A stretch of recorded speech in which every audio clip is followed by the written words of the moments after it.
Polis mengesahkan penemuan mayat lelaki dan wanita yang sudah mereput di kawasan perumahan di Seksyen U13 Setia Alam, Selangor semalam.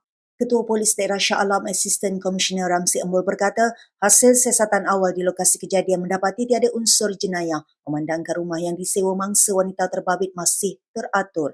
Jelasnya, kedua-dua mayat yang sudah mereput itu ditemui di dalam sebuah bilik di tingkat bawah dan tiada sebarang kecederaan dikesan pada bahagian tubuh badan si mati. Ramsey berkata dua mayat dipercayai sepasang kekasih itu ditemukan selepas pihaknya menerima aduan daripada seorang lelaki yang merupakan ahli keluarga salah seorang si mati. Siasatan awal polis bersama pasukan forensik ibu pejabat kontingen IPK Selangor mendapati keadaan rumah tersebut bertutup, tiada kenderaan dan pintu besi hadapan tidak berkunci. Kedua-dua mayat tersebut dihantar ke Hospital Shah Alam untuk tujuan bedah siasat.